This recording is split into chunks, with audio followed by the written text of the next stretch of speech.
E aí, time, tudo bom? Aqui quem fala é o Manny e hoje a gente veio falar sobre um assunto extremamente polêmico. E aí, a qualidade do software é só responsabilidade do QA? Fica comigo que eu vou responder essa pergunta para vocês.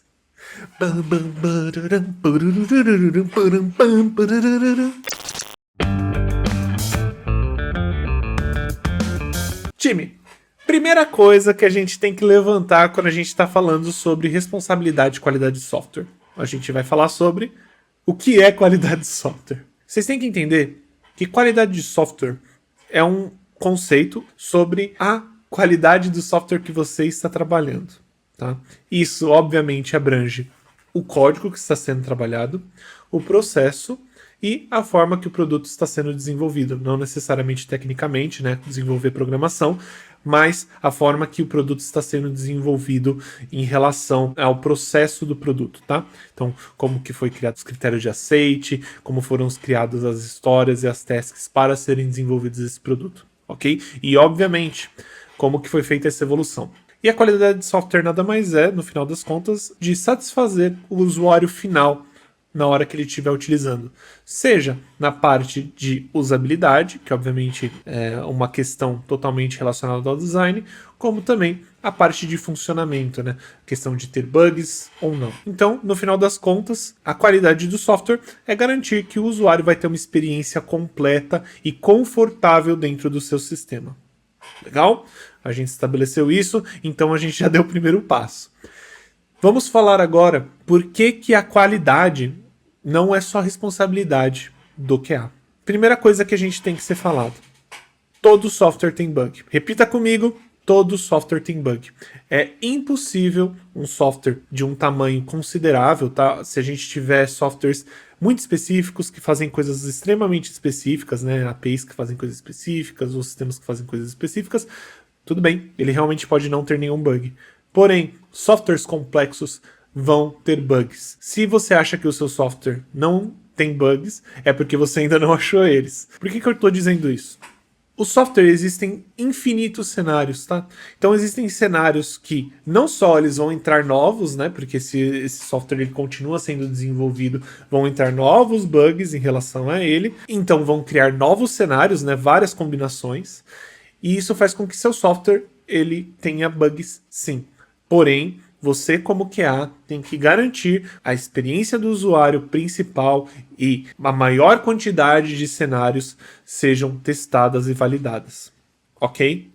Porém, a gente tem que falar também sobre a parte de desenvolvimento. O desenvolvedor ele é responsável por desenvolver as tasks, né, desenvolver as features desse software e, no caso, o software completo, né? Obviamente a gente pode ter sistemas maiores, menores, né? E pode ter mais de um desenvolvedor trabalhando, porém ele tem que garantir que o código dele está funcionando. E não só isso, ele tem que criar testes unitários.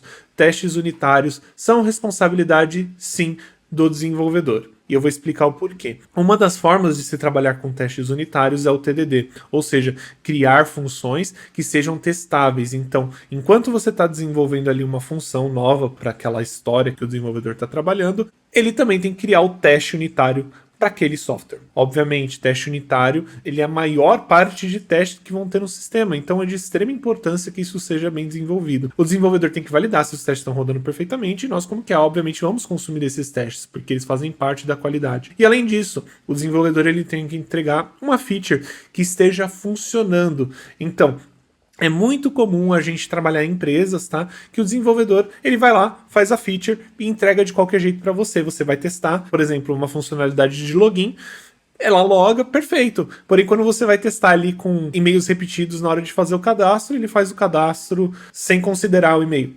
Isso é um bug, tá? Então, o desenvolvedor, sim, ele tem grande responsabilidade na parte da qualidade do código, e não só isso, como também da qualidade do software. E ele precisa, sim, testar o que ele está desenvolvendo. E aí, onde que entra o QA? O QA, ele vai entrar na parte de criação de cenários de teste. Então a gente vai ter aquela feature, nós vamos testar vários cenários diferentes e obviamente a gente vai testar cenários integrando com outras features que a gente tem no sistema, porque é muito comum que a gente crie cenários que esbarrem em outros cenários, né? Então, por exemplo, eu criei um usuário ali, eu tenho que testar se ele loga, eu tenho que testar se os acessos deles estão funcionando. Então, tem uma porrada ali de cenários que nós temos que testar. E não só isso, aonde vem nossa responsabilidade? A nossa responsabilidade é tentar atingir a maior parte dos cenários que essas features atingem. Novamente, improvável que você arranje todos os cenários, porém você tem que trazer a maior parte dos cenários para garantir que o fluxo do usuário, né, que a utilização do usuário não seja comprometida no dia a dia. Perfeito? Outra responsabilidade que o QA tem. O QA tem a responsabilidade também de trazer as métricas de qualidade para dentro do time. Não, o seu trabalho não é só testar, não é só criar automação. Você precisa sim trazer a qualidade para dentro do time. E o que eu quero dizer com isso? Uma coisa que nós temos que entender é que os desenvolvedores, eles provavelmente vão focar em desenvolver. E muitos desenvolvedores não entendem como funciona a qualidade em si, dentro de um projeto ou dentro de um sistema.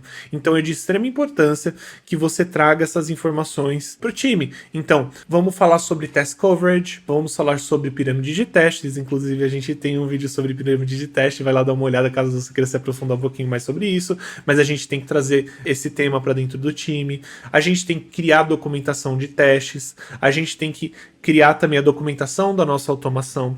Então tudo isso vai fazer parte ali do que um QA traz para dentro da qualidade do sistema. E além disso, a gente tem essa mescla entre o QA e o desenvolvedor. Por quê?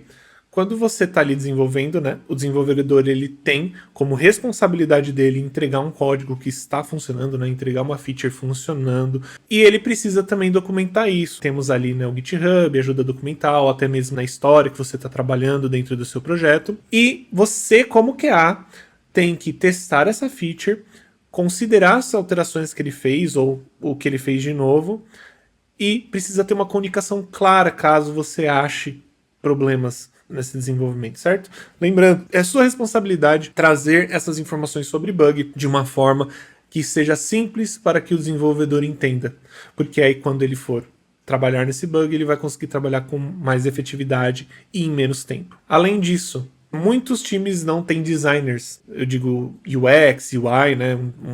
Uma pessoa focada ali para trabalhar no design do software. Então, isso também acaba caindo dentro da nossa responsabilidade. A gente tem que tentar pensar na usabilidade do usuário. A gente pode falar um pouquinho mais sobre user experience aqui, UX, UI, para que a gente consiga se aprofundar mais no assunto, mas aqui eu vou tentar trazer um overview. E nesse caso, nesse gap, né, faltando esse designer, você precisa sim pensar na usabilidade, quão fácil é você fazer uma tarefa. Então, por exemplo, se a feature está sendo desenvolvida, a gente está trabalhando nela agora, quando eu digo desenvolvida não é produção, desenvolvimento ali, mas sim quando a gente está pensando nos critérios de aceite, como ela funciona, a descrição, né, da feature nova, nós temos que pensar se o usuário vai estar confortável em utilizar dessa forma, se essa é a forma mais simples, se essa é a forma mais rápida, tá? E o QA também tem que opinar dentro disso, porque você como QA, provavelmente você tem um conhecimento gigantesco de como está funcionando o software. Então você tem que trazer esses inputs para dentro do time. E isso sim é da sua responsabilidade. E não só isso, também de documentar de como isso poderia estar funcionando, trazer ideias, trazer formas de resolver. Você não precisa trazer a forma de resolver para tudo, você não precisa ser ali o gênio da lâmpada, né, trazendo resposta para tudo, porém, você tem que levantar pelo menos o questionamento. Galera, essa é a forma mais fácil de se fazer isso? Será que a gente não consegue deixar mais simples? E vocês podem trazer isso dentro da reunião. Então, galera, eu vou tentar trazer aqui um apanhado do que eu falei e trazer em pontos, né? O QA, ele é responsável pela qualidade do software? Sim. Ele é o único responsável pela qualidade do software? Não. Ainda temos os desenvolvedores, os designers, que também têm responsabilidade pela qualidade do software. O desenvolvedor tem responsabilidade de entregar o software testado com testes unitários, tá? Isso não é necessariamente uma verdade para a maioria das empresas, porém, é uma forma muito confortável de se trabalhar, é uma forma muito correta de se trabalhar, né? O desenvolvedor não só testando o que ele está desenvolvendo, mas também trazendo os testes unitários do código novo. O time de design também tem que entender como que funciona toda a parte de usabilidade, o design da página, da feature nova, como que ela funciona.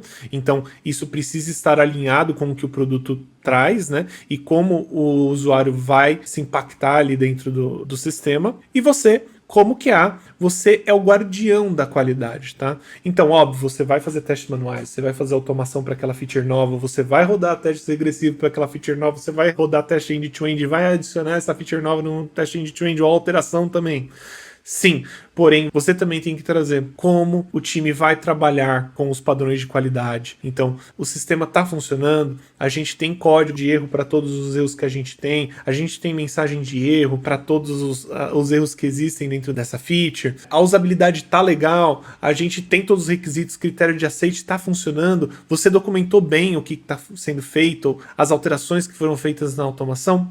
Então, perfeito, time. Você está indo para o lugar certo e vai fazer com que o seu sistema ele tenha muito mais qualidade e seja muito mais simples para com que você mantenha o seu sistema com a maior qualidade possível, tá? Além disso, você vai ajudar o time a se guiar com os padrões de qualidade e vai fazer com que você tenha menos trabalho na hora de testar e, em consequência, também os desenvolvedores vão ter menos trabalho porque eles vão trabalhar em menos bugs e os desenvolvedores vão ficar mais felizes e vocês também, tá certo? Time, eu acho que é mais ou menos isso que eu queria trazer. Se você tem alguma dúvida de como implementar padrões de qualidade dentro do seu time ou até mesmo dentro da sua empresa, deixa aí nos comentários, eu posso trazer um vídeo só sobre isso, inclusive. E por favor, deixa o seu curtir se você acha que isso foi valoroso para você e se inscreve e toca no sininho para vocês não perderem notificações. Nós aqui da Lume trazemos vídeos semanalmente para vocês, ok? Perfeito, time. Espero que vocês tenham gostado e tenham um bom dia. Tchau, tchau!